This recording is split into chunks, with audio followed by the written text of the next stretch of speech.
What do you plan to Hello, rant about? ladies, gentlemen, and whatever else you want to call yourself. We are live. Things are different this time. We have a new person. And hello, Nomad. What is your plan to rant about now, Jensen? Or is Actually, this the Dade Rant show? this is pretty This is much not a rant Dade. show. We're not No, talking politics either. we're just chatting today. Actually, that is true. First of all, I'm getting echoes off of one of you two, and it shouldn't be That would Dade be because I haven't Nomad. had it. Yep. So my point being is that this isn't about politics. This is just literally general chatting and, well, quite simply, shooting the shit. Yeah, You are welcome. when was the last time we actually had just a live stream of BSing without Ex- anybody acting like they're going to have a heart attack and go on a rant? I mean, it's just kind of like we're three guys from three different parts of the world just bullshitting. And it's kind of Yeah, like, yes, we haven't had just a good proper chat. It's like, hey, how you doing? Oh, pretty good. And then 5 seconds later, some tangent, and I'm sitting here like, really? We can't just say hi, how you doing? no, we're all obnoxious twits. But nonetheless, I will actually go with that idea. Hey, Dade, or Zero, whichever one you wish. How are you doing, Oh, mate? either one's fine. Either one's Alright, fine. I'm going to call you Zero because I'm used to it. That's fine. That's fine. Alright, how are you doing, sir?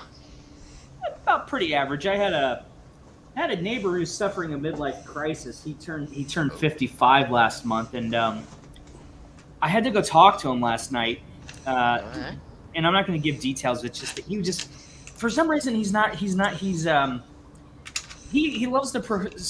loves to describe himself as a doomist, and I looked at him and I gave him the dirtiest look, and I said, if I was the Reverse Flash, I'd find some way to vibrate my hand into your head and turn your brains into jelly for being so godforsaken negative. And it's the thing. And I said, dude, you're suffering a midlife crisis. If there are things in your life that you need to change them, but don't think that you haven't accomplished anything. Don't think that you haven't done anything with your life. And if you think that your job's dead end, just remember that right now there are a lot of people who don't even have quote unquote dead end jobs because of whatever reason. And we didn't get political. I was just basically pointing out what he's done in life is not so bad.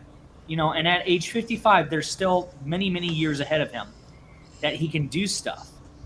So for him to have a midlife crisis, I get that. I understand that. But it's just kind of like things are not as bad as they seem. And I said, if you want certain things, you have to start going out and getting them.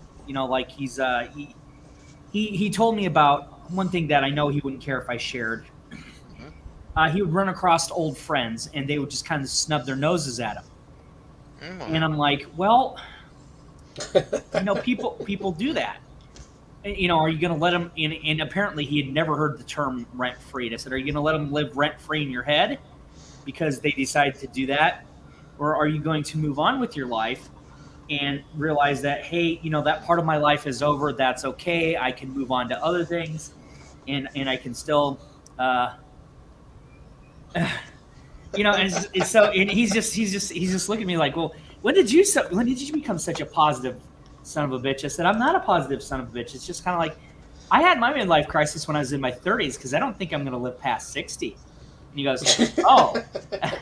And then he realized things weren't as bad, and so it's just the fact that I'm in Iowa right now. I'm just visiting some friends and family. And I just talked to him, and I said, dude, go to the if you want, screw the gas prices. It doesn't matter what the gas prices are because if we always waited till something got better, nobody would ever even be born. If we all waited till the economy was this or this was that blah blah blah, we wouldn't be sitting here having this little conversation because our parents would have waited to have us, and then we'd never be. So he finally understood what I was getting to. I said, dude, just go to the Amana colonies. Just take 2 days. You got vacation time. Take 2 days for yourself. Don't worry about what your house looks like. Don't worry about what your yard looks like. Don't worry about what this person over here is saying. Don't worry about what this person over there is saying. Take 2 days for yourself. As I've been told, take a minute, take a beat, whatever you want to call it. Yep. And he just couldn't believe that I was being, so positive about stuff. And I'm like, well, would you prefer that or give yourself a stroke? And he just kind of looks at me and he goes, I never really thought about it like this. So I said, well, I think that's a lot of the problems that we have these days is that everybody wants to judge somebody or something about something by some other standards instead of taking a step back and saying, I need somebody just to be a sounding board. I need to say all these things that are on my mind and just have somebody stand there or sit there or be with me and not say either a damn thing or say something that makes me use critical thinking skills that my life is not as bad as it could be. I don't think we do that enough for each other. Nope, that's true. In all fairness, being as the one who probably, note, I'm not judging here, but probably the only one here that's actually had a stroke, your man don't want to do that. That's a bad thing, okay? I can tell you that right now. It's not fun. Well, it's the thing of how much pressure do we as people have to put upon ourselves before, we realize we don't have to put that much pressure on us. I mean, are there certain expectations that we're supposed to live up to? Yes, but whose expectations are they and why? And that becomes the thing. It's like, do you really want to live up to expectations that don't necessarily reflect what you want out of life, or some kind of societal standard that you believe is thrust upon you because of whatever the way things are going? And so what I'm hoping Ray will do, that's his middle name, not his first name, so I'm calling him Ray. Mm-hmm. I'm hoping he'll do is take 2 days off. He's got 10 vacation days coming up, which he gets paid. And I said, you got 10 vacation days. Out of 2 of those days, take 2 days for yourself. Just go for a cruise, go for a drive, go visit the Amana colonies. Go somewhere on a little mini bucket list that you want to go do and have a little mini adventure. And while you're on your 2 days off, talk with people. Just don't presume anything. Loosen your belt. Don't, be so and just talk. And he just couldn't believe it. And I said, what is so hard to believe coming from a guy who is almost 24/7, There was a quote by Dave Mustaine about being a drug addict where he says, you don't stop making love until the gorilla's done. And basically what that means is you don't stop doing drugs. You don't stop doing drugs until your body is said enough or something happens to where whatever's controlling you has their way with you, and it has whatever has their way with you, and there's nothing left for you to do. And that's kind of the same way I am with anger management. It's like, how long is Marky Ramon said, how long are you going to keep this shit up? Now, how long are you going to stay angry? How long are you going to let other people get mad? Give you a reason to be mad, or how long are you going to let outside influences control you? So there's within the realm of control what you can control, and the realm of what you can't control, but how you react to it. And he hadn't thought of this in a long time, so he's been. So I could tell, go back to the beginning of the subject, is I could tell that he was having a midlife crisis, that he was in a funk. He did a funk, F-U-N-K, not the F word. No, YouTube. it's okay. You're actually allowed to use. You're allowed to actually use swear words if you wish to. And so he hadn't really thought about that. So I'm hoping he'll take 2 days out of his 10 or 12 day vacation. I honestly told him he should just take all 12 in a row and call it a day. Does he like give fishing? himself about 2 weeks, because he gets the weekends off. So he'll have about literally 14 days, give or take, but 12 paid, whatever. Have him go fishing. Right? Yeah, that's and that's the point, Nomad. It's like, go do something for, not because it's selfish, but go do something that does not require you to do anything but what you want to do. Don't worry about expectations. Don't worry about what these people over here are going to say. Don't worry about what those people over there are going to say. When coming back, I drove through a small town called Independence, Iowa, and I used to live there. And I've seen such a dramatic change. And I went there just to go there, and a lot of the landscape, structures changed. I went from Grand Forks down to Waverly, Iowa, through Waverly and Waterloo, Cedar Falls, to Jessup, Iowa, through that way, the back way through Olwine, to Independence, and then to, and we have a Central City, Iowa, and you really got to kind of hunt for it, but it's just fun to go there because it's named Central City. One moment, please. being the foreigner, I do have a question. Yeah. You said Waverley. Now, the only place I've heard of is Waverly Hills. Is that the same place? No, it's Waverly, Iowa. Yeah, there's lots of Waverleys. Okay, I don't know. Yeah, and that's the only one in Iowa that I'm aware of. Okay, cool. In that case, where the hell is Waverly Hills? But, you know, regardless, I said, when I'm coming back from Grand Forks, I'm taking this route, and I'm taking my time with my wife, you know, because we left the girls are getting to be where they can be on their own. You don't have to babysit them. And she just wanted to see all these places that I talked about as a kid. And we came back down this way, that way, this way, you know. And so that's what I told Ray. I said, hey, Ray, just take 2 days for yourself. Go do something. Make a little mini bucket list and do what you want to do regardless of anybody. Just have those 2 days for yourself. And he's like, oh, you know, and the first thing he goes into is, oh, I got to fix the house. I got to clean up this stuff and blah, blah, blah, blah, blah. And I literally smack him on the back of the head and said, what did I just say? Oh, what'd you hit me for? And I said, I should hit you harder. And so I slugged him in the shoulder, and I go, 2 for flinching. Dude, take 2 days for yourself, because people are let so many outside things control what they do and say right now. They don't know how to take a minute to step back and take a beat. Yeah. And it's just, and everybody, you know, this isn't a political statement. This is a fact of life. If we let negative things or things out of our realm of control us too much or influence too much, it deteriorates our mental health. And it shows a side of us that can be, quite frankly, very ugly. Yep. And it's not fair to say, well, this person did this because he was mental health issues, or this person did that because he was stressed out. Well, why didn't you give this person, this male, female, whoever, why didn't you give them a chance, leave them alone, and give them, you know, let them do that Macho Man Randy Savage meme where he's just sitting there, you know, in the sunlight, basking in the victory of being Macho Man, and, you know, that you have to take a minute. Why don't you let them do that? Then they wouldn't have half these problems. Fair. Oh, they'd still have the problems. But you're not wrong about some of that stuff. But then again, you know, I'm sure that Ray is somebody that is not like me. You would not give me that kind of advice. Just, you know what? Just go ahead. Don't worry about what other people think. Just do what you think you need to do. Okay. I don't think that's always the best advice for people necessarily. But no. But you're not wrong about people needing to look. No matter who you are, there comes a time where you have to say, I've got to do something for me. Okay, and what I mean by that is you got to look at things, not what everyone else is doing, not what everyone else has done. And this is something that it took me a while to get to that point with, actually, right? And I started coming back with me, and I looked back at my life, and I was like, because I'm the elder man here, so, and I looked back at it, and I said, you know what?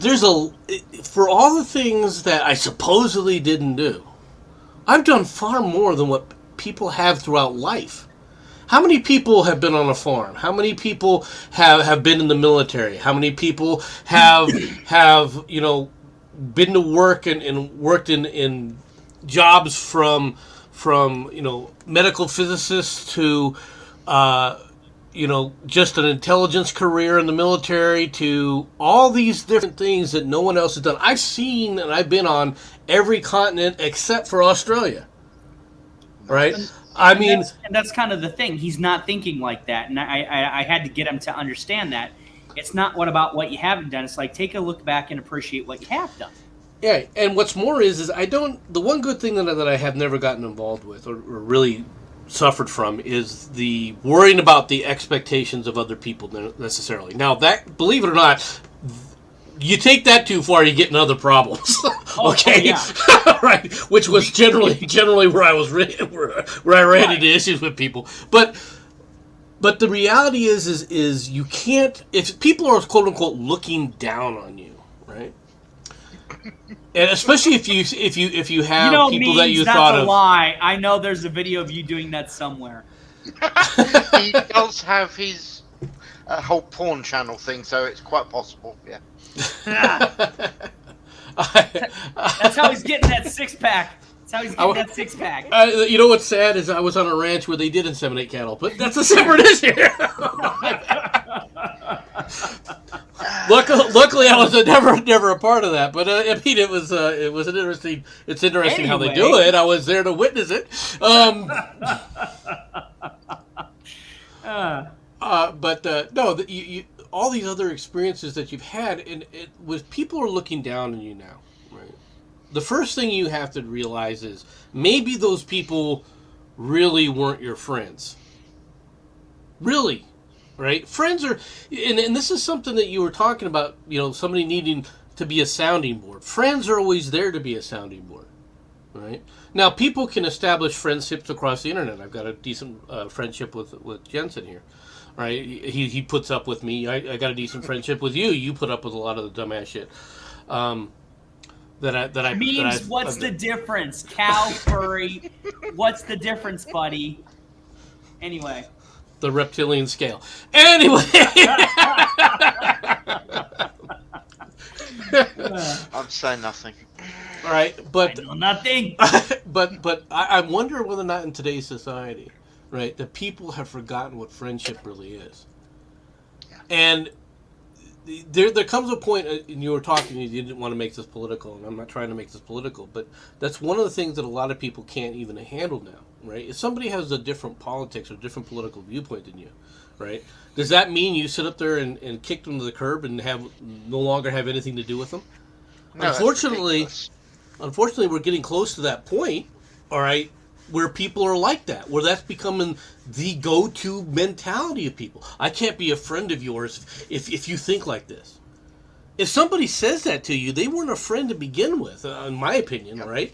But and it's not, it's easier said than done. Don't get me wrong. Nobody likes being told you're a jackass. All right, let's be honest. All right, now some of us have had far more experience at it than others, right? So we're kind of used to it. But nobody likes, losing a friend or having people say, "I just can't tolerate you anymore." Right? Just because you have a different outlook on life. And, it's funny that you say that. I ended up going to a wedding. Knock it off, Carl. We're not going there. Knock it off. So I ended up going to a wedding on June 4th. That I was gone for 2 days. I was a best man at my oldest friend's wedding. He's 45. This is the first time he's ever getting married. My wife didn't want to go. And I said, well, that's fine. I'm going over to Madison, Wisconsin. I'm going to call him by his middle name, Randolph. Randolph's getting married. And him and his wife, now his wife, Lee, Ligh is her middle name. They'd been dating for like 2 or 3 years. And they decided they wanted to get married. It's like, oh, that's fine. Go ahead, get married. You have my blessings of God, blah, blah, blah, blah, blah, blah. And he says, Dade, I want you to come be the best man. I'm like, I don't want to be your best man. He goes, why not? I said, I don't know what to do. And he goes, well, you don't really have to do anything. Just literally stand by me. Literally just stand by me. That's all he had me do. So I get to Madison, Wisconsin. I get to this beautiful vineyard type place that they rented out. And I'm standing there like a fish out of water. I'm so used to, Grand Forks, that open area, very flat, but beautiful. And occasionally going over the Canadian border and having some fun with those guys. But I get there and it's just kind of like, holy crap! It's like it's been so long since I've been in the actual Midwest type setting. And I get there and all I'm helping him do is set chairs up, set table up, get the stuff ready for the open bar, get the place set up for the jazz musicians that he hired.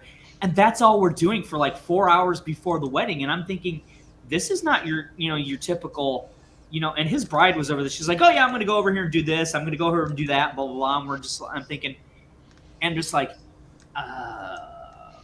is she not supposed to be getting your dress? She goes, she had her dress ready 2 days ago. Who gives a shit? And I'm like, oh, okay, that's good. And very non-traditional. But so when the wedding starts, his brother arrives, his mom arrives, and his sister arrives, but his dad's not there.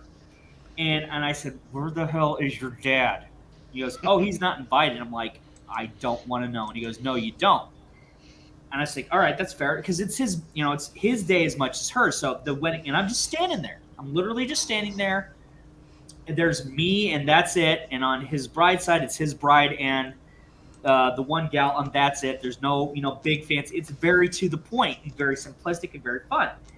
Mhm. And it's a once in a lifetime opportunity. Now, if I let my difference of opinion on a multitude of things interfere with my friendship to Randolph, I would never be his best man.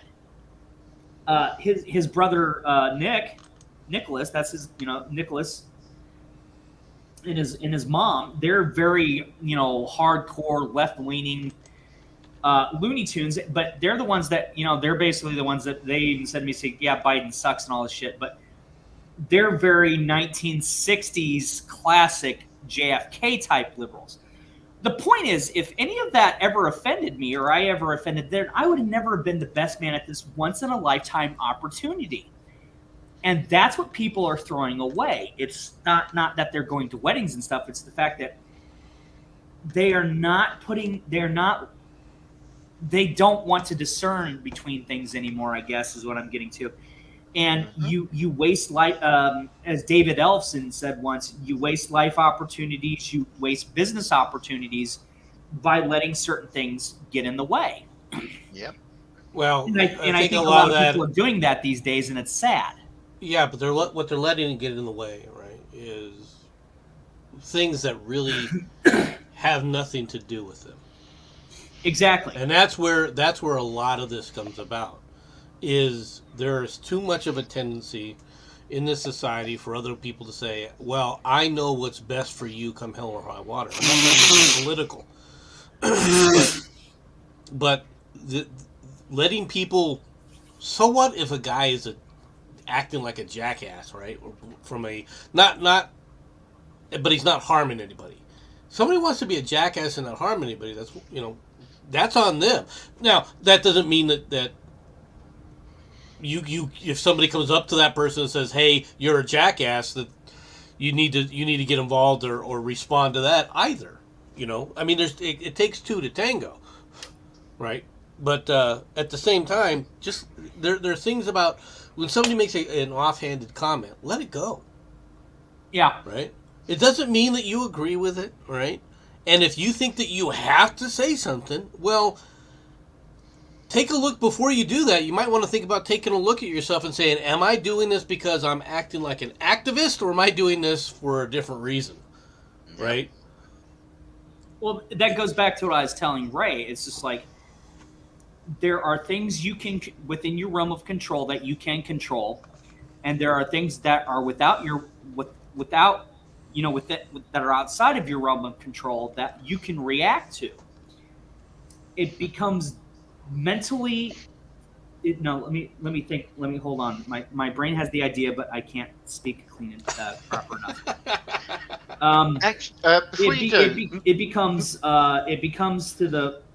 It becomes a mental erosion of sorts if we consistently let things pile up. If we let things from outside of the realm of our control consistently dictate things within a realm of control. And to answer your question to me, should opinions define friendships? Absolutely not. Because if variety is the spice of life, that's an old cliche adage. Mm-hmm. Everybody says variety is the spice of life. Well, how often do you actually let variety be the spice of life? True. Maybe I don't like spices. If I don't like certain types of music, I don't like certain types of music, but I'm not going to tell you to listen to it. Yeah, but by the same token, I may at certain times of the day tell you to turn it down because it's 10 o'clock at night, people are trying to sleep. But I would also expect you to say, "Hey, man, turn your music down. It's 11 o'clock. I got a kid sleeping." Okay, my bad. Yeah, but the thing is, Dave, with what question memes asked, it's a lot more important than you realize, because opinions are going to impact whether or not you're a friend with somebody, because it can become points of commonality. That's the whole purpose, right? If you have similar likes and dislikes with other people, that's what you have in common with those people. That's how you form relationships along those lines. All right. Whether, for example, I mentioned fishing earlier, right? Now, I'll be honest with you. I'm not a fisherman. Okay. I don't particularly care about fishing. I find fishing quite boring, to be quite frank with you. Right. Right. My brother, on the other hand, loves fishing. All right. I would like to And- introduce you to the concept of fishing using dynamite. There is no that's- boring there. Well, you know, if they always want to get uptight about a person having guns, just tell them, "Hey, I'm going fishing." That's it. Yep. There ain't nothing saying the fish can't stand a chance Wha- against the wha- 12 gauge buckshot. What have I told you, Jensen, about some of my own proclivities? All right. Hey, Back in the point out day. suggestion. All right. Yeah, but doing illegal things is not necessarily, well, I mean, it can be a form of, a commonality if you enjoy doing certain illegal activities. Actually, sir, I'm going to argue there. I wouldn't call it illegal. It's only illegal if you get caught. No, it's illegal whether you got caught or not. It's still illegal, Jensen. What is it though? Yes, it's still illegal. Okay, define. I guess I'm not trying to go down this road, but it's like Jensen's kind of got a point. If does the Pope shit in the woods? I don't know. I don't know what His Holiness does in the woods. I've never seen him do it, but did it happen? I don't know. If I catch a bear shitting in the woods, and somebody says, "Well, do bears shit in the woods?" I said, "Yeah, I've seen a bear do it." What'd you do? I said, "I walked away. He's a bear. What do you expect?" But is it illegal? You didn't bop it. You didn't bop it on the nose. No. No. Is it illegal? Is it illegal to shit in the woods? No. Well, some would say, yeah, and they go, why? Well, because, and they go, because why? Well, a bear does it. Yeah, but when I'm saying illegal, I'm talking technically illegal. If you do a 75 miles an hour in a 40 mile zone, even if you don't get caught, you were speeding. You were committing a crime. Why is that a crime, though? Because you went 70 miles an hour in a 40 mile an hour zone. It's because been listed. It's been legally listed as this is a criminal activity. Throwing dynamite. Throwing dynamite in a lake. Is it a criminal activity if somebody's driving 75 miles an hour in a 55 mile an hour zone with nobody around? Yes. Why? Because the law says that you have to follow the speed limit. That's but the laws law. laws are made up by man, and they're oftentimes corrupted. Oh, I didn't say it wasn't corrupt, but law is law. Whether it's a good law, bad law, or anything else, whether it's a law that you even consider immoral, that still doesn't make it legal if you ignore it. Okay, now, Matt. Your statement was that throwing dynamite into the lake while lit is illegal. Yes.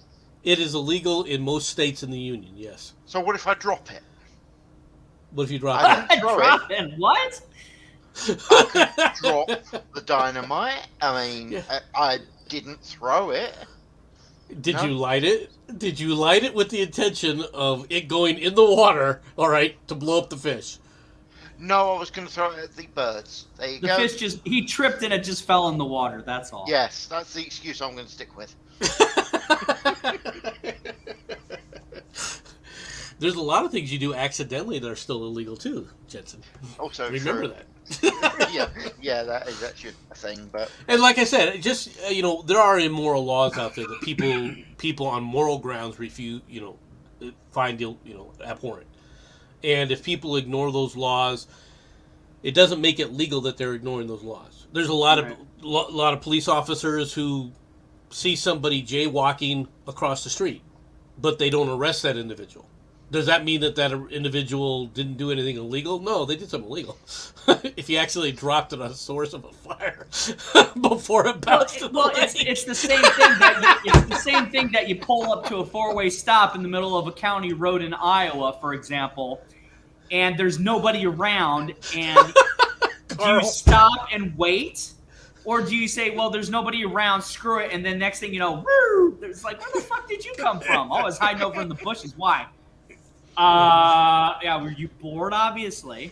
But there was nobody around. So it becomes a rule of, is it still illegal? If is it technically illegal by the definition of what can be considered illegal if you do something when nobody else is around that doesn't harm anybody? okay. My point, I just want to say to Maddie, if you actually ever want to give someone an absolute heart attack, what you do is you take a chunk of C4 and throw it in the fire when they're sitting there. It's really good. They have this wonderful expression on their face as they disappear screaming like girls. You just put out the fire, pick it up and walk off. It's really cool. Yeah, don't go boom I'd be with fire. pissed because that's a waste of freaking good C4. Well, C4, you have to blow C4 up. It doesn't blow up because it gets hot.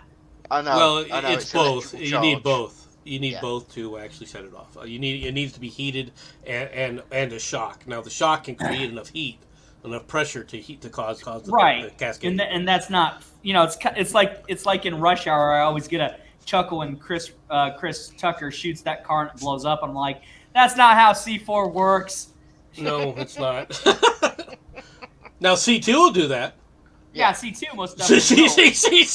But they C2 will do a lot of things. They specifically define it within the movie. Oh, Clive, you got C4? And he goes, yeah, I got C4. He goes, no, C4. And Clive drives away and he just whips his gun out and shoots and blows up. That's not how it works. As much fun as we love seeing Chris Tucker dance like Michael Jackson. Now, if he hit a blasting cap that was in it, that could set it off. And then that's the thing. Does he hit a blasting cap? I highly doubt it. He hits the trunk and it blows up. Come on. Yeah. Just I mean, put it up. to be honest, if you're going to shoot someone's car because you're going to make it go boom, just make sure they're carrying nitroglycerin and just enjoy yourself. What the hell would you be carrying Honestly, nitro in your if you can car hit the for? If you can hit a car moving that fast with the gun that small, you deserve some kind of reward because I can't do it. Fair point. Okay. Illegal is just a sick bird. He's not wrong. Show me your ass. Oh my Show goodness. me your ass. Bloopers. So that's kind of where I was going with things. Is he's suffering? So Ray's suffering a midlife crisis, and I basically have to tell him, look, well, it's what you pointed out, MC, is don't look at what you haven't done. Look at what you have done. And, bask in the victory of silence, motherfucker, and just appreciate what you've done. Don't worry about what you haven't done because everybody's like, oh, I wish I could go back in time and change this. And I said, yeah, you erase a timeline. You essentially wipe everybody out that you've ever known. You change your whole life experiences, and you don't know if that's going to be for better or worse, so why have a fit about it? Okay, I've got a question for you then, Zero. Okay, I saw this on Twitter, so I'm stealing it. No, I don't care. You are offered the red, blue, and the blue pill. Okay, so your choice is with the red pill. You go back to age 6, but with all of the memory you have right now. Absolutely no problem. Your memory is fine, and you're now 6 years old. Or $10 million. Which would you prefer? I know what my answer is. Well, it doesn't give the caveat of do I go, okay, so I'm 46 right now. Yeah. So if I go back to, negate 40 years of being 6, so that would be, let's see, 2022, so it'd be 1982. Mm-hmm. So does that mean I go back to my 6-year-old self in 1982? Or do I become my 6-year-old self in the modern time? It doesn't state. No, true. It doesn't state the 6th part. State. It doesn't state that. You can't answer that then because the question is irrelevant because if you take that pill, the what if scenario, and you go back in time, you know everything that you know now, it fundamentally alters everything anyway because you know what you know, but what you know has now become outdated. No, it's not outdated. It is. It's still gonna be useful to you, all right. But it's gonna change things. Whether it changes things for the good or the bad, you won't know until you get to that point. If 6-year-old Dade Murphy knows things that 46-year-old Dade Murphy knows now, that fundamentally changes everything. Like if I know exactly the way things are gonna play out, I can fundamentally shift the landscape to benefit or hinder humanity. And in that process, my wife doesn't exist, my daughters don't exist, I don't know you guys, and I wouldn't want that. Right. But you would, which goes to my point that you wouldn't know whether or not it's actually going to benefit humanity or not. Okay? You only know what one possible pathway was, and if you don't, and gives you impetus in certain regards to change the pathway, but not necessarily to see the result of the pathway that's coming up. When Jensen asked me that question, my answer was very quick. Give me the $10 million. Yeah, and give I me $10 assumed that I million. would go back to back to the 1960s, right? So that's what I was already looking at. You're going to send me back to the 1960s right now? No, I don't want to go back to that time frame. Number one, and number two, I know for a fact how arrogant I am, as I naturally am. If I had prior knowledge of certain things, dude, you're looking at a supervillain. Yeah, You're looking at a supervillain right now. That exactly is it was me, Barry. It was me all along type scenario. I gotta say one thing. So my answer to your question is, give me both. I'm going to take both of them because it's going to make me be 6 years old with $10 million.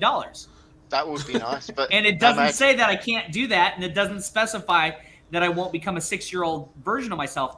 So technically, I could take both, and I could become a 6-year-old again and still stay in the current year with $10 million. But in all honesty, $10 million is absolutely nothing to the amount you could make just all right, with I'll the be right knowledge back. you've got right now. Okay, mate. Well, that's true. I can actually argue why you'd want to go back to being 6. Think how many hippies you could shoot. This is a good thing, you think? I want you to consider the fact that I know where Woodstock's going to be and what's going to happen. Can you imagine what that's going to do? Oh, is that what you really want to see? Let's see. I'll tell you what. Kent State wouldn't be on anybody's list anymore. Well, see, it's this, okay? Let's say you turn Woodstock into a radioactive heap. Just for sheer shits and giggles here. That means that we're losing an absolute ass ton of hippies in New York, and this is going to upset me when? Well, we don't know if any of these people, maybe one of these hippies at some point discovers a cure for cancer. We didn't realize it. All right. Probably not, because he was too stoned smoking the weed, let's be fair. No man doesn't want to be 6. He would have to invent fire all over again. Have you ever tried to start a fire by rubbing 2 sticks together? It's pain horrible. In the ass. All right, yeah. It takes a lot of physical labor to get that done, folks. Yeah. All right, you are gonna be like when you first do it, you'll be like, yeah, I finally got it. But you'll be like, I don't want to ever. Where's the lighter? Yep. You make sure you have matches and lighters from then on. Okay. God gave us lighters for a reason. Okay. All right. I mean, that's just pointing these things out, right? But I definitely would just take the $10 million because there's things that I could fix on a small little local level. But if you take me back to when I'm 6, with the knowledge that I have now, that's not going to be a good thing for anybody. It really isn't. Right. Fair.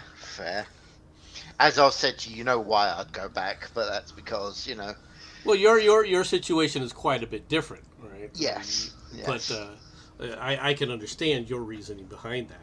My reasoning has to do with, okay, what's going to happen to people? In all fairness, I'll go back to 93. There are more than a few singers nowadays that really... Yeah, they don't need to be around anymore. Let's just put it that way. Well, and how many people enjoyed a song from one of those singers that turned their lives around and made them become better people? And you've denied this now for all of the hippies that are out there. Anyway. Are you telling for a me? Minute and somehow you derail the whole thing onto hippies. Of course. I did not That's start. me. Well, actually, I did mention the hippies, but if you go back to when I was 6 years old, right? We're talking. I get to live with the hippies again. No, I gotta tolerate hippies. I barely tolerated them as it was. Now that's the making of a supervillain origin right there. Oh yes.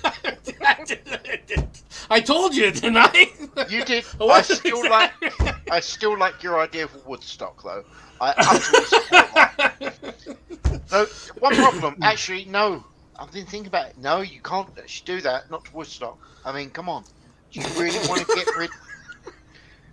Do you really want to get rid of at least one of the certain guitarists there? Do I really need to mention? I will get there before he does. I will take action before he's around. There's kind of this running joke in Razor Fist Black Sabbath Metal Mythos about how Black Sabbath's second album, Paranoid, wiped out the hippie generation. Because if you look at the day that was released and the day Jimi Hendrix died, it's kind of like, yeah, metal finally killed the hippies. It's unfortunate because Jimi Hendrix is probably one of the greatest guitarists ever. It's unfortunate his passing was an unfortunate thing. I don't know if he really is. I think honestly, I think a lot of people think that because he's a black guy. Let me finish. Go on. Is he influential to guitar players out there? Yes.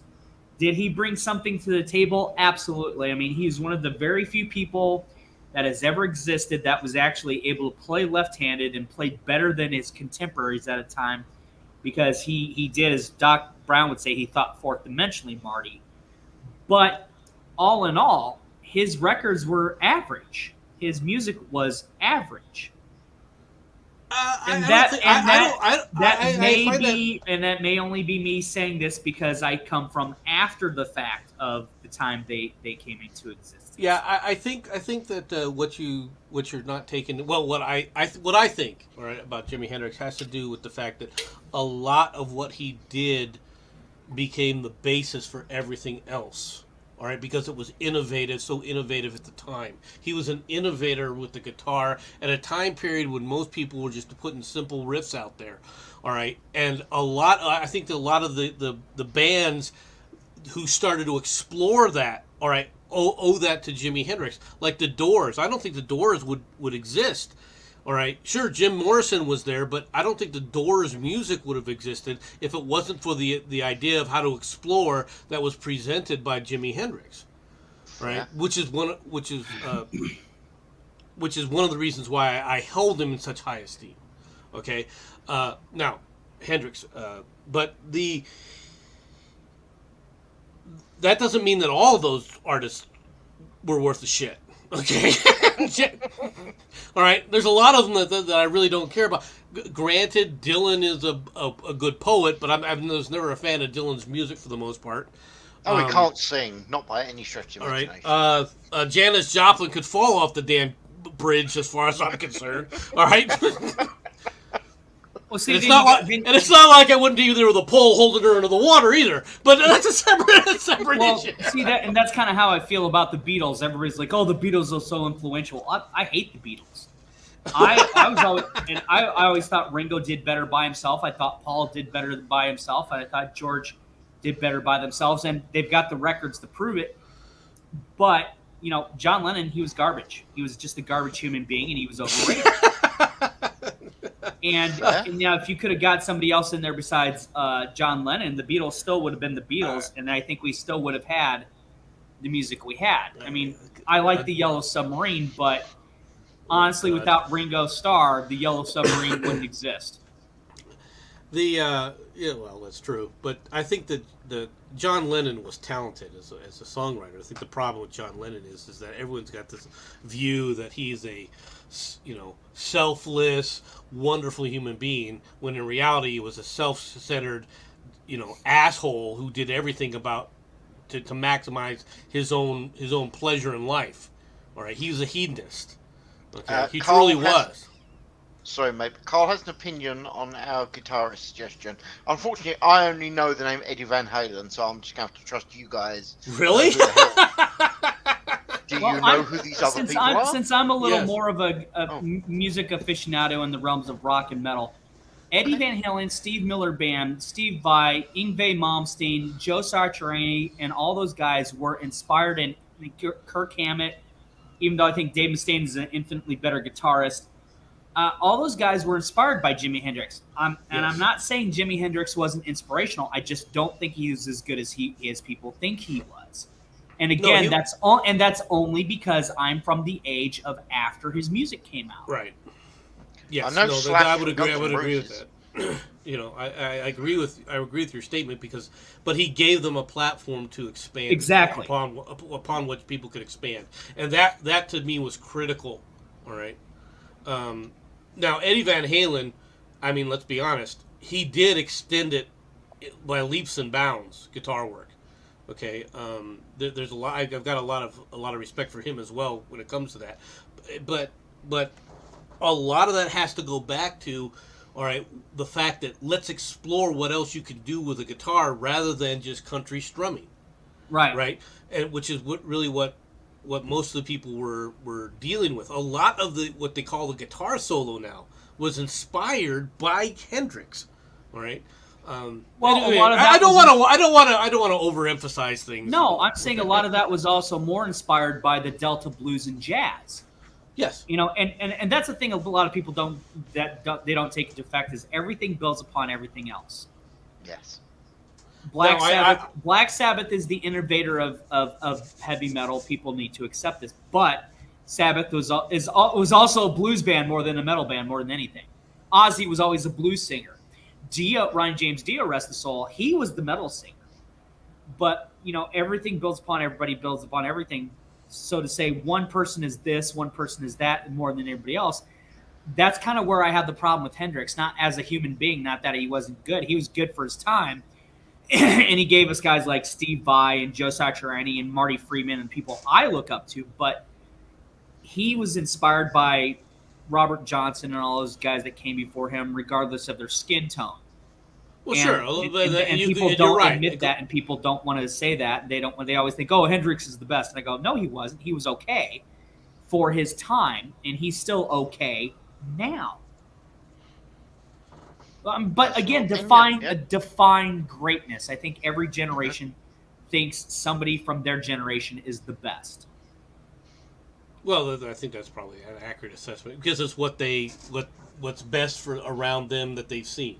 Right? I mean, you could have these arguments, all the way through. Even in sports, you can have the same arguments. You know, who's the best basketball player in the world? Who's the best football player that's ever played the game? All right. We're going to squash that right now, not LeBron. I wasn't invited to the conversation, but that's okay. I don't disagree with you though. What's your question, Jason? No, I'm going to pass on this one. This is something I do not get. Okay, when it comes to basketball, I've heard of the of basketball. I know that there are people that do it, but I don't know. I would have a hard time mentioning any names apart from stuff I've heard other people mention, like Magic Johnson. That's a name, isn't it? Yeah, it is. Yep. Yeah. And there was that guy who done the what was it? Stop it. You know, Michael Jordan. Get out. Oh, there we go. Get out. Sorry, dude. I don't Stop know. It. Get help. That's him. That's him. Yep. Look, I can't stand professional sports. I think they're all a bunch of overpriced whiner babies. But what was it? MC, correct me on the date here if I'm wrong. Was it the 1992 Olympic Dream Team? Yes. That is the standard that everybody should be held to these days because they were a team of guys that were Caucasian, Negro, whatever skin tone you had, and they all knew how to play as a team. They all had their strengths. They all had their weaknesses, and they made sure those weaknesses weren't shown, if at all. They were good, solid play, and that's why they won. And the problem is everybody's a bunch of showboaters.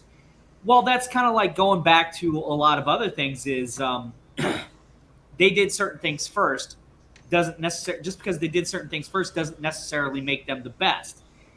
They may have done it first, but it's how a person reacts to it that makes it good or not. Now, I don't like basketball, but I can't say that. I would say that the reason we call the 92 Dream Team the 1992 Olympic Dream Team is because they were the best of the best of the best at their time, and they're legendary, and they've lived up to it by showing this is how you play the game, and you show how to do things right, and you represent your country instead of being the bunch of showboater crybaby whiners that we have now. Well, the biggest difference is they knew how to play as a team. It was a team sport then. Go ahead. Right. One sec. the 92, was that the one where Kurt Angle, the wrestler, was in? Or am I thinking of a different one? Oh, if I could reach out and strangle you right now, I would. No, I'm actually being genuine. I thought, wasn't that the one where he won the gold medals in? I don't know. I don't watch fake wrestling. He was a professional, an amateur wrestler, actually. It was before he went into WWE. I don't know. See, Okay. I was, let's see, 19. I was 5. You were 5? No, yeah, you were 5. I was like 15 or 16 at the time. 1996 was Kurt Angle's. Okay, thank you. All right, yeah, go hurt yourself now. You're welcome. Yep, bang. And to quote Tony Stark, not a good idea, not a good plan. But that's kind of my point. Is a person does it first. They do things that somebody hasn't done before. They're an innovator. They should be respected as an innovator. That doesn't necessarily mean they're legendary. But they're also going out and they're doing something that isn't held to certain expectations at the time. Like I was telling Ray, do something that doesn't hold up to anybody's expectations except your own. Michael Jordan played basketball the way he played basketball because he could. And he's even admitted, not in these exact words, he's even admitted, I just played ball. That was his thing. Jimi Hendrix played guitar. But Jimi Hendrix has also been reported saying, I'm also influenced by all these old white dudes in Europe, meaning the classicals. So Sure. I mean, this is where they got a lot. Everyone does, like you said. They build upon other people, right? They build upon they get their inspirations from the past. No matter who you are, you're going to look to people in the past to inspire you to do things in today's world, even if it's something stupid. Okay, people are inspired by things that happened in the past. Yeah. Right. Even if it's things like, you know what? There's a canyon there, and I think I can jump it. Okay. These are things people said, you got Evel Knievel. Well, laws of physics? What's that? No, Knievel, you can't do that. Laws of physics. He goes, I piss on the laws of physics for breakfast. It comes down to why do you think that the Evel Knievel was using a motorcycle? All right, it's because he couldn't jump far enough with a bicycle. Okay. Well, all right. And why was he using a bicycle?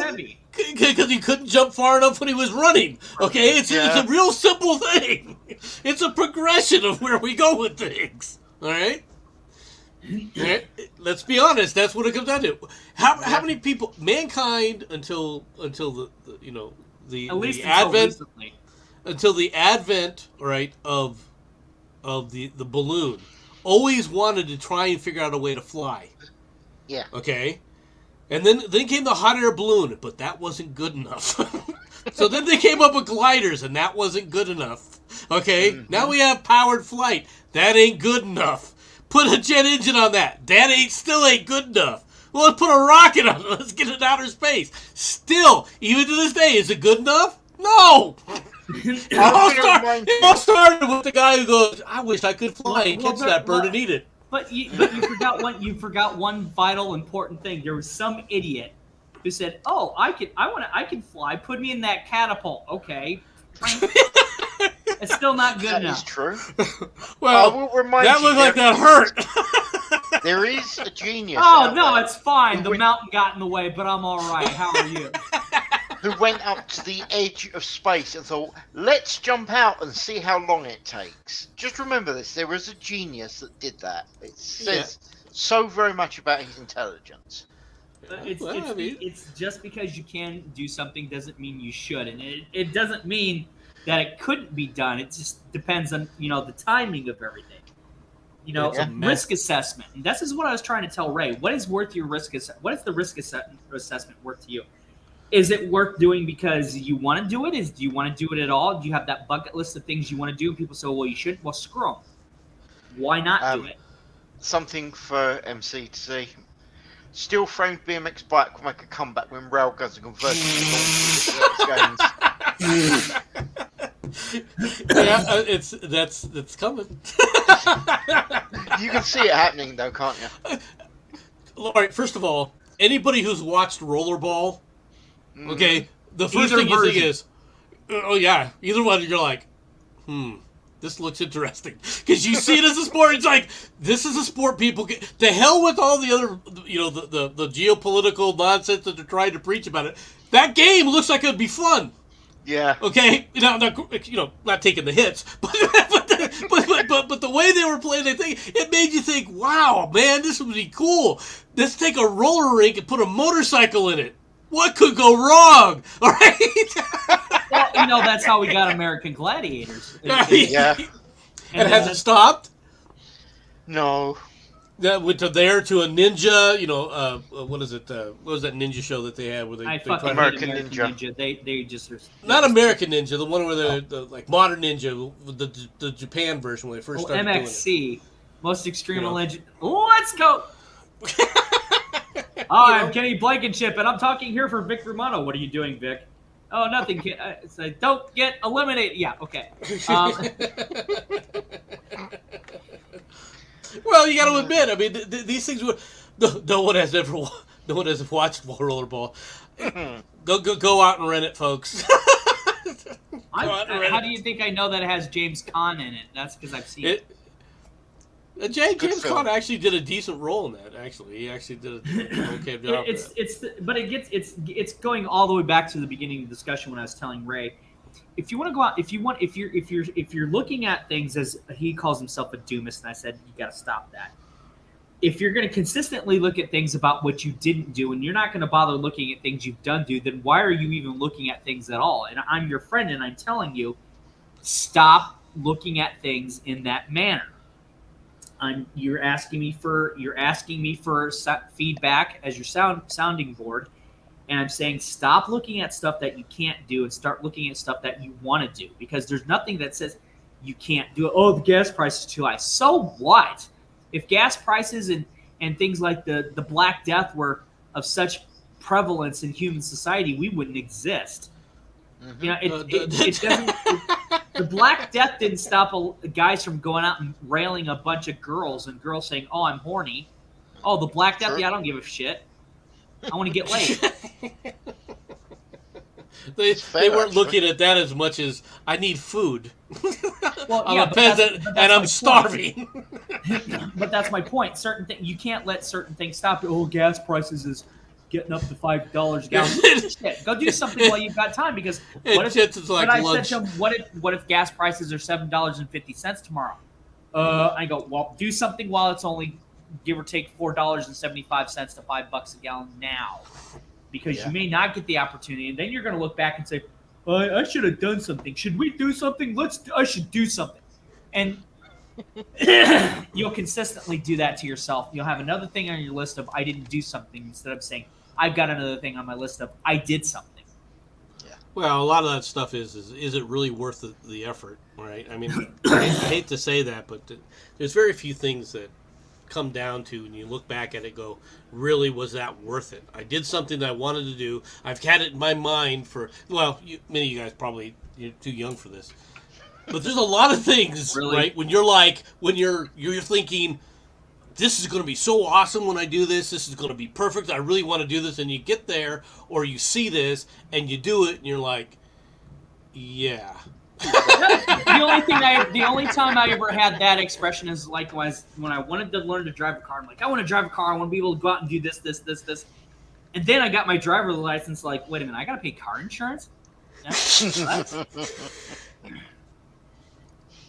That's the first wet noodle that hits you in the face. The next wet noodle is especially if you're when you get married, you're the one doing all the driving, and you're like, why am I the one always driving? Yeah. And then you let your wife drive, and you go, that's why I'm the only one driving. Right? Speaking of women, something I was switching gears here. Something I was talking to Jensen about prior to doing the live stream is, I'm sick. What was it? It's not a political thing. It's a thing of He was talking to his sister was bitching at him about watching Star Trek Discovery. Yep. And says to him, correct me if I'm wrong, but says, you should just don't care what people think. You should sit down and watch and decide for yourself. Yes. And he ends up deciding the show still sucks. Yes. Well, I do. That's kind of how I am about. I want to see the She-Hulk TV show coming up, and everybody's like very negative about it. I'm like, who said you had to watch it? Okay, I mean, I want to watch it because first off, the actress is severely bangable, but even though my reservations are, you should have done like you did with Guardians of the Galaxy, just use body paint and enforced perspectives instead of CGI. I saw the trailer and I didn't think it was bad. There's part, and I think it's probably an age thing that's kind of like, okay, you've got a woman in her 30s who's trying to get out there and date. It's like, okay, I'm in my 40s and I'm married and I get these jokes. And I think that's the bigger problem with a lot of people is they don't take time to just turn their brains off and get a joke about how it's funny. I mean, let's be honest. If She-Hulk is supposed to be 6'7" and she's stacked with a big rack, and you're some dude that's only like 5'10" and her titties come up right to your face, and she wants you to rail her, it's like, yeah, go for it. Why are you getting bent out of shape over a big titty green chick wanting to have sex with you? I always knew that he was a hedonist. Always knew that he was a hedonist. We know full well why I'd be interested in bringing that. I want to go in. I want to watch She-Hulk, Attorney at Law, just to see how it plays out. I don't give a shit about this looks like it sucks or this is feminist. And it's like, first off, it's a show from the perspective of a woman. What the fuck do you expect's gonna happen? if you write like I watch Black Lightning, I have all 4 seasons on DVD, and there are some parts I love about the show, like the strong message of family comes first and that family matters. And then there are little tidbits that the show creator snuck in there that are political, and I'm like, this does not belong in your show. But so like here's the scene. I was watching season 2. I'm watching season 2 right now. And there's this character who's this principal who took over for Jefferson Pierce, who was the previous principal. And and this is not a political thing. This is simply what was stated in the episode. One of the secondary characters ends up dying. They have a little tribute for him at the school, and the new principal comes in, a Caucasian dude, saying, enough time has passed, you need to remove all this. And then everybody whips their cell phones out. It's just imitating life very well. People whip out their cell phones, they say this catchphrase, and Jefferson Pierce comes up to the principal and says, well, you had to expel my daughter or have security, drag her out. And he says the most poignant thing of the entire season so far. It says, do you realize that I may be Caucasian to you, but I have not had a privileged life? And then Jefferson says, well, and he gets slammed for this, rightfully so. And this is how you can tell it's good writing and good storytelling. He says, well, you being a Caucasian male, you'll have more of an advantage than any, rich non-Caucasian male. And then the principal says, no, my dad was a drug addict. My mom died of an overdose, and my dad stood there and watched, and I had to, live on the street and literally eat dog food, and I had to pull myself up by my bootstraps and all this other stuff. So then when and then Jefferson Pierce looks at him like, I don't know this dude at all. Mm-hmm. So there are some very good poignant moments in that show, and this is the reason I like it. It sends a good, strong message about family, and yes, there are some very things that are going to age very badly, things of modern life that are in there. But on the whole, it's like, what is it worth your time watching? If somebody said to me, could I recommend Black Lightning? I go, yes, I would give it a 3.5 out of 5 because this is what I like, which overweighs the stuff I don't like. And you let that slide. If people would take that into consideration instead of being hardcore fantards on either one side or another, what's the term people use? They either use stands or they use whatever to describe one side versus the other. Oh, I know what you mean. But you guys get the idea. Well, that's how I am about She-Hulk. I want to watch She-Hulk because I have 4 daughters. I'm starting to. It's like I get this because we know why you want to watch She-Hulk. It was the big titties. We heard it already. Right. Shut up. But regardless, your big titties aside, Your big titties aside. And my wife knows that's why I want to watch the show Big Green Titties. She does too, but it's like my serious point is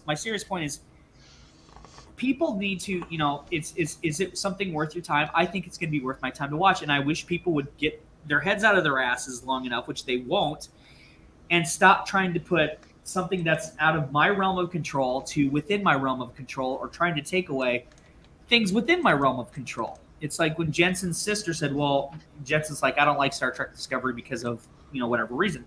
And his sister's like, well, why don't you just give it a shot and watch it and don't worry about what anybody else says. And he goes, okay, I can sit down, I can do that, and I still think it sucks. What is the conclusion to this? What has your sister said to you since you've told her this? Her entire response was, okay, at least you made your own decision. And to be honest, she is right. And by the way, just so as it's been stated, it's not that I don't like STD because of its, air quotes, political attitude. No, I don't like it because it's no longer bloody Star Trek. Not by any stretch of the imagination. The thing about that is having people's opinions. I'm sorry for interrupting. Go ahead. No, go ahead. All I was going to say was, I can watch it if I forget it's Star Trek. It's not so bad. But trying to patch that into the Star Trek I know, that is not Star Trek. That is just, I have no idea what it is. Go on, Nomad. Well, the thing about some of this stuff is and why I won't watch, for example, the She-Hulk, right? First of all, I was never into the comics of She-Hulk to begin with, right? So that interest isn't there to begin with, right? Mm-hmm. And the fact is do politics interfere or come to mind necessarily depending upon the show or the actor or whatever, right? And my answer to that is it can, all right? It doesn't necessarily, but it can, depending upon how good an actor or actress I think you are. Right. There are certain actors and actresses, all right, who I disagree with vehemently from a political standpoint, but I don't mind necessarily watching them because they're such a good actor that I can forget their proclivities, right? But if it interferes too much in it, it drags down the entertainment value. And I will listen to certain people whose opinions, it won't be a final determinant whether or not I watch a show or not. But if certain people are telling me certain things about certain shows, I know I won't enjoy it because that's just, there's nothing else in there that draws me to this. For example, when you talk about Star Trek Discovery, why would I watch Star Trek Discovery? I would watch Star Trek Discovery. The main reason is because the name's Star Trek. Okay? Mm-hmm. If everyone is telling me it's not really Star Trek, though, then no, I'm not going to waste my time. Now, have I seen an episode or two? Yeah. Was I impressed? Not really. Okay. All right. The writing was really bad. I'll be honest with you. Yeah. The writing is horrific. All right, especially with their inability to correctly expand certain characters. Right. Yep. Mm-hmm. There are certain assumptions that are part of that just it's not Star Trek, and so it isn't Star Trek, so I can't overlook it. There are just bad movies out there, folks. All right. Yeah. Oh, yeah. For example, if you really want to go back to the things that people liked, for whatever reason, there's shockingly light movies, right? Like Plan 9 from Outer Space. Okay. Plan 9 from Outer Space, which I just saw. Who was just doing that? Just did a review of that.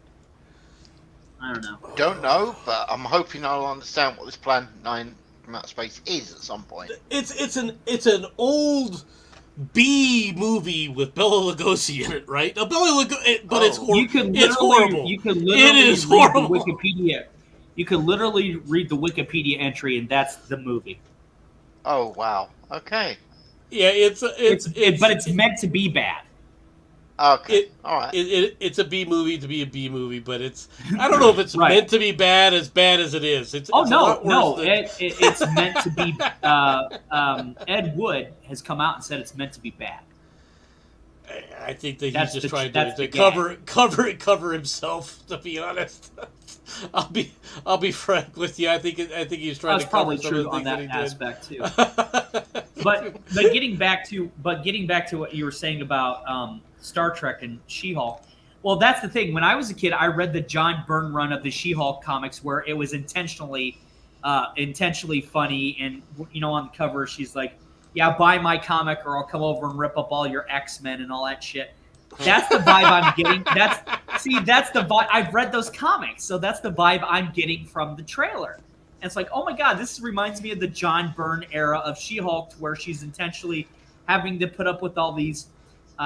They range from the severely, severely extraordinary to the severely mundane. And I digital pollution is who I was thinking of, Jensen. Right, and I think the problem is people take shit way too seriously, to where they go on one side to the other. And I saw the trailer and I'm like, okay, this plays a little bit back to the Bill Bixby stuff, and there's this, and so all these little nuggets of stuff that I'm finding funny. And so when she starts doing the dating thing, it's like I've been there, done that, and she meets a guy, and he goes, "Oh, this is like the best date I've ever been on," and she's automatically attracted to the guy. That's exactly how women are, and people are not taking this into consideration, that the source material, it's only a trailer, and trailers are never the finished product. People forget this. You're taking shit way too seriously about a show that could be pretty much parodying or mimicking the entire John Byrne comic run. And if you didn't find that shit funny, I don't know what to tell you. Now, do I hate Mark Ruffalo? I can't stand the guy. I'd like to punch his fucking face in. And I've always felt Ed Norton was a better Hulk anyway, but he's there doing what Bruce Banner would do, is like, hey, you're my cousin, I'm trying to help you out, and I'm gonna fuck stuff. He's a little too stupid in this, but that's, if I can't separate Bruce Banner, Mark Ruffalo's Bruce Banner from Mark Ruffalo, the Pinhead actor in real life, I'm never going to be able to enjoy any of the movies that I've got. And people, they don't do that these days. They don't know how to differentiate between personal and professional. And that's a big problem. Like I said, it can have an effect, though. You have to understand that. It can have an effect on your enjoyment of the movie if they're not good enough to act past that. Okay, yeah. This is true of all of this. If you're an entertainer in any genre that you're out there, right? If you can't get past your acting, right, or your something is interfering with your ability for people to be entertained, right?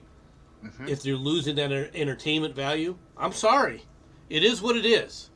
Okay? It will destroy you. There are actors. Hey, Tom Hanks is one of them. Tom Hanks is a great actor. All right? Mm-hmm. He's got a lot more range than people have ever given him credit for. All right? And unfortunately, he is a holy man. Right? There are a number of people that can do this, but there are other actors. Tim Robbins is one of them. All right? Mm-hmm. Now, does that mean I haven't seen any movies by Tim Robbins? No, I've seen, for example, Shawshank Redemption. But to me, Shawshank Redemption is about Morgan Freeman's character, not Tim Robbins, and I can't stand Tim Robbins. Right? The other one that I actually quite like, I believe Tim Robbins was in it, was Jacob's Ladder. I actually quite like that, but then again, I do appreciate the old psychological stuff. I really do. Well, has anybody ever seen Tim Robbins in Nothing to Lose with Martin Lawrence? No, can't say I have. Watch that movie. Is that where he's a bail collector? No, that's Martin Lawrence is an out of work technician essentially, and Tim Robbins' character, his wife has a twin sister who comes in a day early with her fiance, and he thinks that his wife is banging another guy on the side, and he thinks it's his boss who he can't stand, so he ends up robbing and basically having a bad day, and meets Martin Lawrence's character, and it has John McGinley in it too, and there's just so many things about it that's just very, very mundane of a movie, and it's not super memorable, but it's the fact that these two go together like oil and vinegar. They just work well together on a sandwich. You know what I'm saying? And it's a forgettable movie, but you like the characters. And if you know anything about Martin Lawrence as a person, or if you know anything about Tim Robbins as a person outside of these roles, it's going to ruin it. And you don't want it to ruin it. You want to be able to say, I like this movie. I like this movie because Tim Robbins is in it, and I don't see anybody else being in the movie. Martin Lawrence is in it, and I don't see anybody else in the movie. John C. McGinley's in it, and I don't see anybody else but in it. It's kind of like, oh, what if Dr. Cox didn't really have morals, kind of thing. But it's one of those very B-rated type movies. It's a Hollywood movie, but it's got a very B-type movie feel that you just go into it, you just watch it to enjoy it, and it has a good message of friendship. Don't let people's real life personalities ruin a good movie that has a good message. And that's what I'm getting to with a lot of this stuff is in that people they don't understand. This is why I say don't know too much about people that are in a movie. I don't want to know what Cress Williams is up to in real life because he may do something that in real life that I can't watch Black Lightning.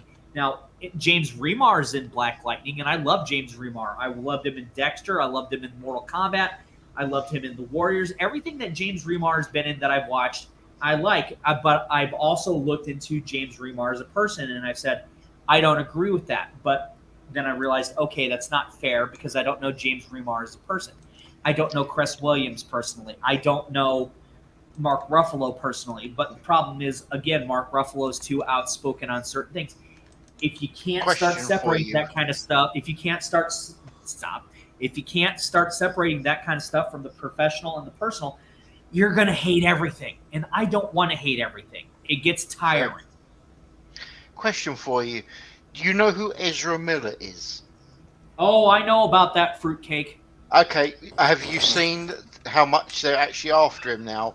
Apparently it's getting quite bad. Keep it non-political. I am. This is not political. This is legal. Big ass difference. His policies I couldn't give a monkey's about. What he's doing with kids, that's another matter. Well, I know what he's doing, and personally, I don't like him as a person, and I've never liked him professionally. He is one of the worst. He is one of the worst things about any DC movie. Mm-hmm. Yeah. Matt Barkley, hate fuels me. I must admit, I think about the movie Red Dawn, where that hate's going to eat you up inside. Keeps me warm. Yeah. Fair. Actually, guy I do as a Flash. The guy I do like was from the actual TV series, The Flash. He played him quite well. Whether or not you like the series, The Flash, that's up to you. But the actual actor himself, not bad, in my opinion. Right, and that's kind of a thing I think ruins the Arrowverse for me is that there's that little cameo with Ezra Miller. It's like, can I get a version of that episode with the Flash in it where he's not talking to Ezra Miller because I don't like him. Now, on the flip side, I know John Wesley Shipp, who played the Flash in the 1990s, is very, very politically liberal. Mm-hmm. But I don't let that stop me from enjoying anything I've ever seen John Wesley Shipp in. I've watched Dawson's Creek growing up. I think it's a stupid show, but I saw episodes. that right there is all you need to know. Do I laugh at you when you're talking about certain things? Yes. All right. Damn it. Got a point there. I thought I was going to get away with that, but I didn't. Shit. I got busted. But that's my point. I know John Wesley Shipp is very political on a certain level on his tweets, and I don't follow him on Twitter because I don't want his personal life to take away from what I enjoyed growing up when I was a kid, which was the 1990s Flash TV show. And I like John Wesley Shipp on the current Flash show. Anything that I've seen John Wesley Shipp, the same with James Remar, I don't want to know their personal life. There are things you're not meant to know because that spoils the illusion. Yes. And that illusion has to exist for you to enjoy the things that you want to enjoy on a certain level. Well, I think that's one of the reasons why actors who got their chops initially on stage acting before they became actors on television or the big screen are so much better, because you have to be good enough as an actor on a stage to break that, to get people into caring about the character and the story where that illusion takes place, right? Right. And I mean, it's really interesting. I really think that that's one thing that I would like to see a comeback is stages where people are doing stage performances and acting. I think it would improve the quality of all acting and all story writing across the board if people went back to focus on that. And I have a feeling that to an extent that you're going to see something like that. All right, whether or not it takes place sooner or later, I don't know, or in what manner it actually takes place. Same thing with, to be honest, same thing with music. All right. Yeah. And right now, everybody has a platform. All right. If you want to be a musician right now, you could put out a video. All right. You could sit up there and do a song and put it out on YouTube, and if people like it, all right, they will clobber onto it immediately, and it'll go worldwide. Okay. True. It's already there. The distribution, like before, is not being controlled anymore. But that doesn't mean, and there's a lot of people that try it, and how many succeed? Almost none of them, because it just isn't good enough. You need to improve your craft to many of these people. I'm not saying I would ever be a musician. I never will be. I have the music talent, all right, that comes from a cucumber. Okay, all right. The rest of my family, different story, but. When it came to musical talent, no. It was just one of those things. It skipped a generation, is what you're saying. Gotcha. You're lucky if I can sit up there and play a kazoo, okay? I've been told I can't hold a note goes, from hands it in a bag. That's how but bad it also is. goes back. It also goes back to the point of, like I said, well, how much do you really need to know about a person? If like you said about the stage acting, it's also as if people who are actors or musicians, if they kept their private lives a shit ton more private, a lot of people would be happier. It's kind of like the contrast of Mark Ruffalo versus Keanu Reeves. How much do you really know about Keanu Reeves? You don't, because he minds his own goddamn business. True. As opposed to Mark Ruffalo, who has a Twitter account and doesn't know how to shut his pie hole. So what are people more likely? So if somebody says, "Oh, Keanu Reeves sexually harassed me on the set of The Matrix Revolutions," you're going to get a metric ton of people saying, "Nope, call bullshit right now," and they'd be right. Why? Because it happened during this time. Well, then why didn't you say something at this time? Oh, well, because whatever excuse. Keanu Reeves is not. Some people unjustly put him up there with being severely angelic. That's your first problem. But he is kind of like Hugh Jackman on a certain level of, my home life is my home life, my work life is my work life, and do not ever let them meet if possible. As opposed to Mark Ruffalo's, my home life and my personal life, whatever, I can intermix them because I want attention. I'm more likely to, if somebody were to say, Keanu Reeves did something bad, I'd be like, okay, show me the receipts. You ain't got them, I don't care. If somebody says Mark Ruffalo did something bad, I'd be like, okay, I could buy that because he doesn't know how to shut up. He'll step on a landmine and make it even worse. And it doesn't matter who the person is. If a person knows how to do their job, they know how to do it at their job as their job. And if a person can't do their job as their job, then they can't do it. And that's really honestly the only. And it's even with people who are not celebrities or musicians or whatever bullshit title that they're given because they think that they're famous or they're actually good because they make X amount of dollars of money. If you can't keep, this the biggest thing is we used to know how to keep our private lives private and our public lives public, and the two should never meet on to a certain extent. You don't want to know too much about a person. I remember when people say, "Oh, Ian McKellen's gay," and I go, "So what?" Well, don't you care? Not really. Why? Because he's Magneto in the X-Men. You think I give a shit that he's openly gay in his own personal life? What did Ian McKellen ever do to me? Why do I need to know that he's gay?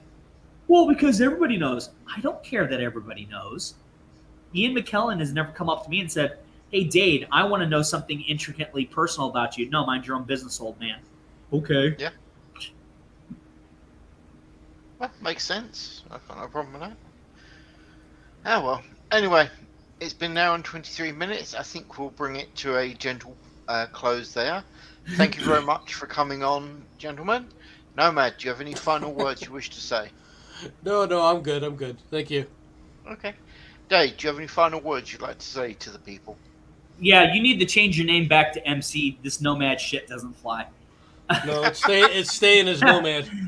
No, Unfortunately. in all seriousness, there is what is within your realm of control, and then there is what is with that is out of your realm of control. But how you react to what is out of the realm of your control is what makes the difference. Do not let things that are out of the realm of control, your realm of control, ruin what is able to be dealt with within your realm of control. Thank you, Pastor Dade. Shut up. And that's what I was telling Ray is, the way we started the whole cast is, BSing about stuff. That's something that we need to take back to heart. Is we need to, as people, need to start determining what is worth our time. Yeah, McNomad. There you go. I agree with Matt Barkley. Let's change it to No, the it's not. McNomad menu. It's not going to McNomad. Let's go to McNomads. We're gonna go get the Hassler chicken nugget 12 piece. the McNomad nuggets. So anyway, that's all I really got to say. Thanks for doing this impromptu live stream. I got a blackout blue Yeti, and I've been wanting to try my equipment. I put about $250 into actual physical hardware, and it's actually nice to have a system to where I can actually, I don't have to have the mic all the way up to me or all the way over there. And even if there's a fan going on in the background, you can't hear it as badly. So it's actually nice to be able to test something out. Absolutely no worries, mate. As I say to all the people that come onto these shows, if you ever want me to do it, just let me know. I really don't mind. It's just as long as there is a subject, I am more than happy to go along with it. I really am. But thank you very much for coming and listening to us, ladies and gentlemen, whatever you want to call yourself. Hope you have a nice time, and I'll see you next time. Bye-bye.